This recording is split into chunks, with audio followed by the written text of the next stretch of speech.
Hello students, I am Shivendra Goswami.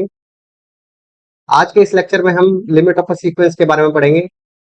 इससे पिछले lectures में हमने सीक्वेंस को डिफाइन किया था और फिर बाउंडेड सीक्वेंस की डेफिनेशन भी देखी थी। सुप्रीमम और इन्फीमम कैसे निकालते हैं किसी सीक्वेंस का, इसके बारे में भी हमने पढ़ा था। तो लिमिट ऑफ अ सीक्वेंस की डेफिनेशन क्या है? तो लिमिट ऑफ अ सीक्वेंस की डेफिनेशन ये कहती है, let A N be a sequence and L belongs to R. तो यहाँ पर हमने ए एन एक सीक्वेंस लिए और एक एल एक रियल नंबर।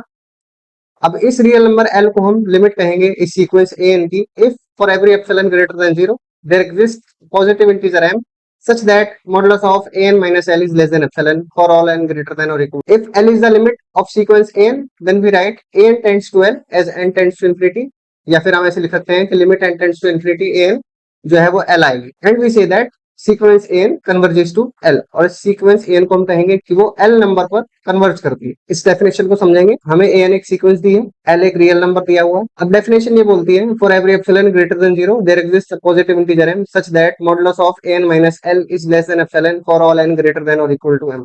इस डेफिनेशन को समझाने से पहले हम modulus of n minus l less than epsilon, इसको थोड़ा सा ब्रेक डाउन करेंगे। Modulus of n minus l less than epsilon को कैसे लिख सकते हैं? N minus l is less than epsilon and greater than minus of epsilon. क्यों? क्योंकि हमें पता है कि mod x less than r है अगर, तो हम इसको कैसे लिख सकते हैं? Minus r less than x less than r. ठीक है, तो यहां से हमने इसको modulus of n minus l less than epsilon को हमने इस तरीके से लिख लिया। इसको थोड़ा और सिंप्लीफाई करके लिखते हैं तो ये हो जाएगा l minus epsilon less than n and less than l plus epsilon. तो इसका मतलब यह है कि जो एन है वो कहां से किससे बड़ा होगा? एल माइनस एप्सिलॉन से बड़ा नंबर होगा और एल प्लस एप्सिलॉन से छोटा होगा। और इसको हम किस तरीके से लिख सकते हैं? N belongs to open interval l minus epsilon comma l plus epsilon. ठीक है, अब उस डेफिनेशन को समझते हैं। डेफिनेशन ये बोल रही है, अगर एन एक सीक्वेंस है और एल एक रियल नंबर है, तो for every epsilon greater than 0, हर एक एप्सिलॉन के लिए हमारे पास एक ऐसा पॉजिटिव इंटीजर m होगा सच दैट जो हमारे सीक्वेंस के टर्म्स होंगे, कौन से टर्म्स? m-1 टर्म्स को छोड़कर उसके आगे आने वाले जितने भी टर्म्स होंगे वो इस ओपन इंटरवल में बिलोंग करेंगे। ठीक है, modulus of an minus l is less than epsilon for all n greater than और इक्वल टू 1। तो इसका मतलब ये है कि जो सीक्वेंस के mth टर्म और उसके आगे आने वाले जितने भी टर्म्स हैं वो सभी के सभी इस ओपन इंटरवल में बिलोंग करेंगे।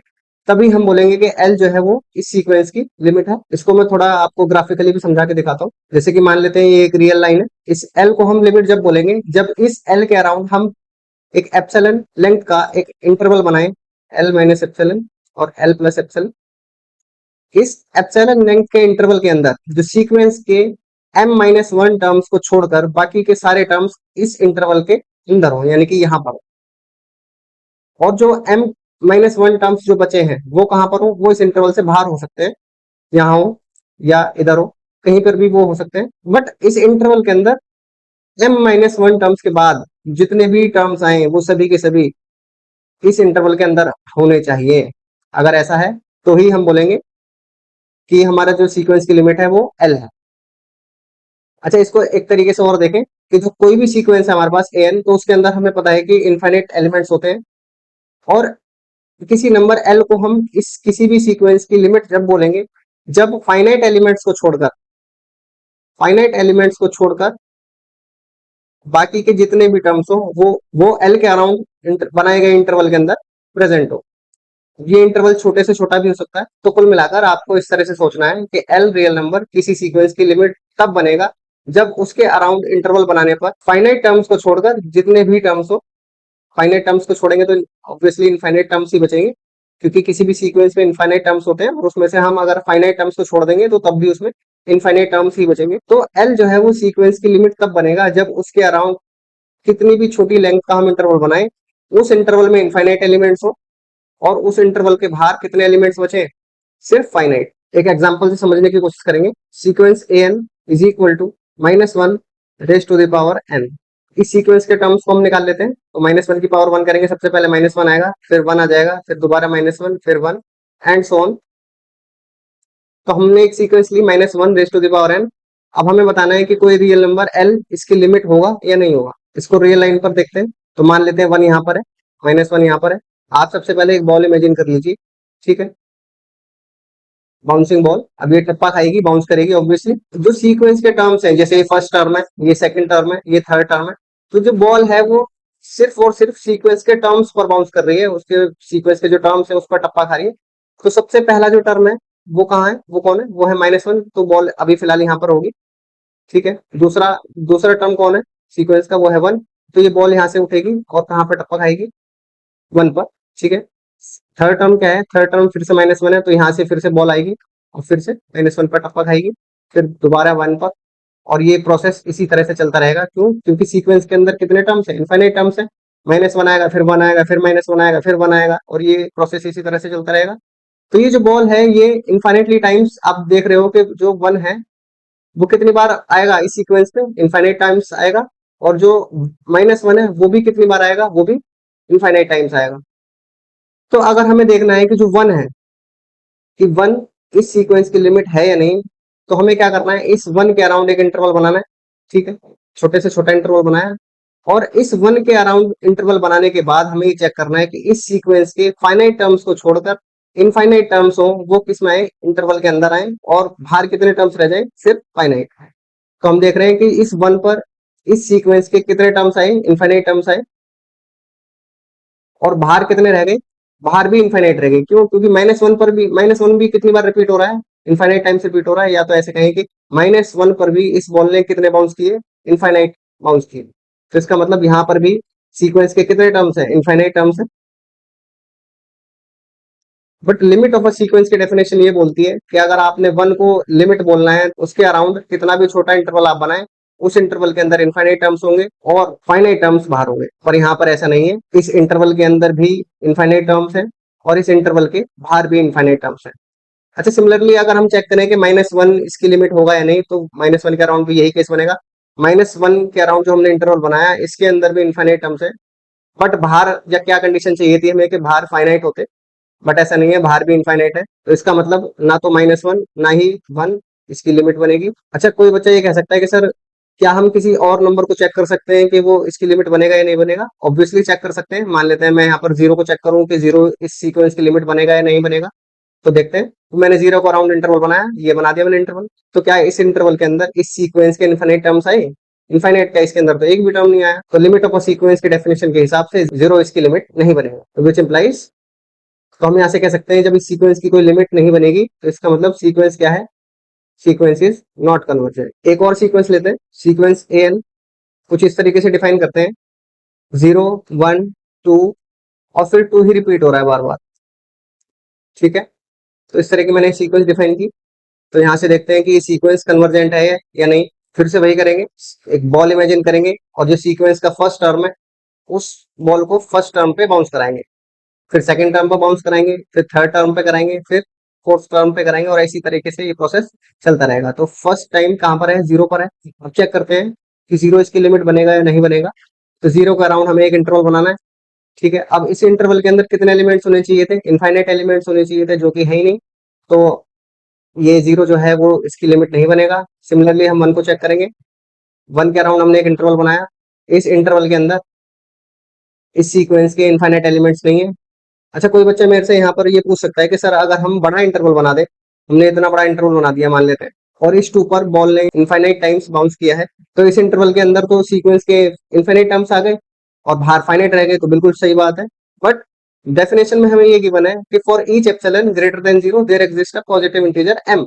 तो इसका मतलब ये है कि हमारे पास, हम कितना भी छोटे से छोटा इंटरवल लें, उस इंटरवल के अंदर भी इनफाइनाइट टर्म्स होने चाहिए और बाहर फाइनाइट होने चाहिए। बट यहाँ पर हमने एक इंटरवल ऐसा है हमारे पास, ये इंटरवल है, इस इंटरवल के अंदर सीक्वेंस के इनफाइनाइट टर्म्स नहीं है।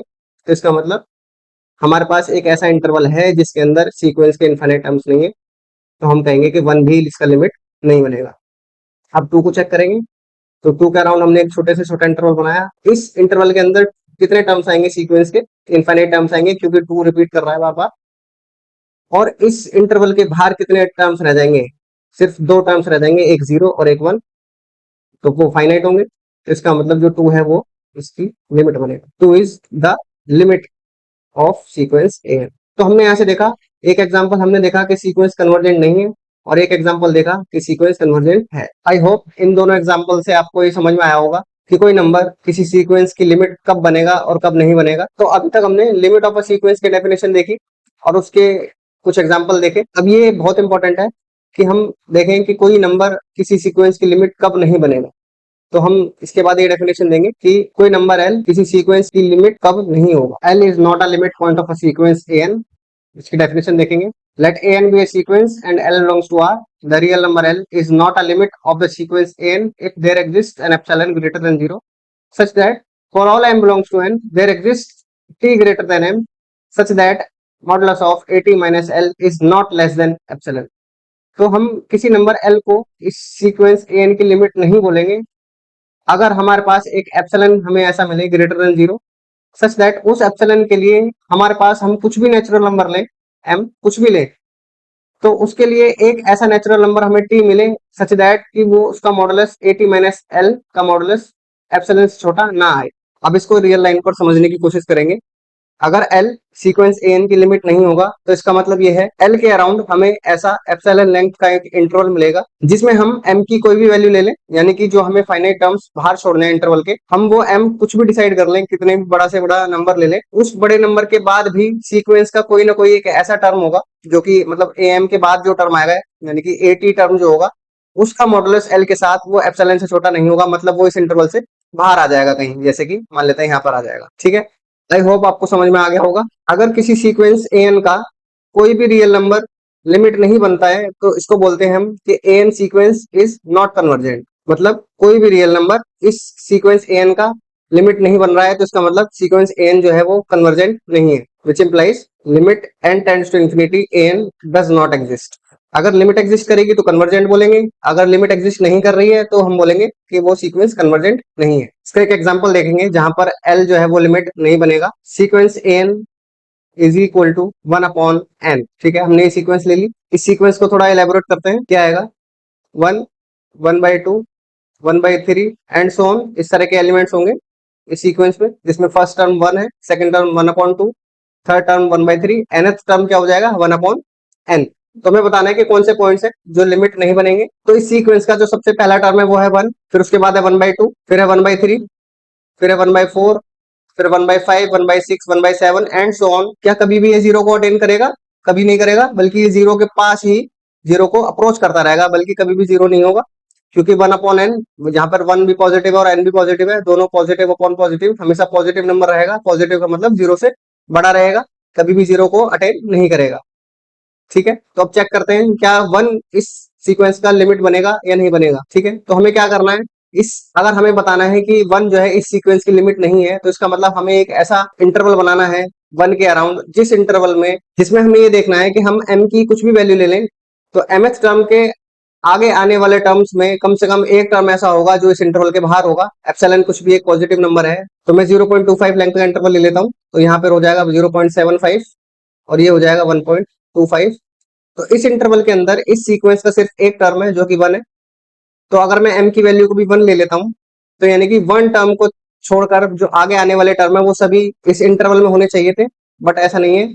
इस इंटरवल के अंदर सिर्फ फर्स्ट टर्म है और फर्स्ट टर्म के बाद के जो टर्म है जो कि इंटरवल से बाहर है। 1 इस सीक्वेंस की लिमिट नहीं होगा। सिमिलरली हम 1/2 को भी चेक कर सकते हैं। 1/2 के लिए भी हमें एक ऐसा इंटरवल मिल जाएगा जिस इंटरवल के अंदर सीक्वेंस के इनफाइनाइट एलिमेंट्स नहीं है, बल्कि एक ही एलिमेंट है और बाहर कितने हैं, बाहर इनफाइनाइट एलिमेंट्स है। अच्छा, यहाँ पर हम 0 को चेक करते हैं, क्या 0 इस सीक्वेंस की लिमिट बनेगा या नहीं बनेगा। तो मैंने इस 0 पॉइंट के अराउंड एक ऐसा इंटरवल बना दिया, छोटे से छोटा, कितना भी छोटा मैं इंटरवल बनाऊं, आप देख रहे हो कि ये जो सीक्वेंस है वो 0 को धीरे धीरे धीरे धीरे अप्रोच कर रही है। ये जो सीक्वेंस के टर्म्स है वो धीरे धीरे धीरे धीरे इस इंटरवल के अंदर अप्रोच करना शुरू कर जाएंगे। तो इसका मतलब ये है कि 0 इस सीक्वेंस की लिमिट होगा।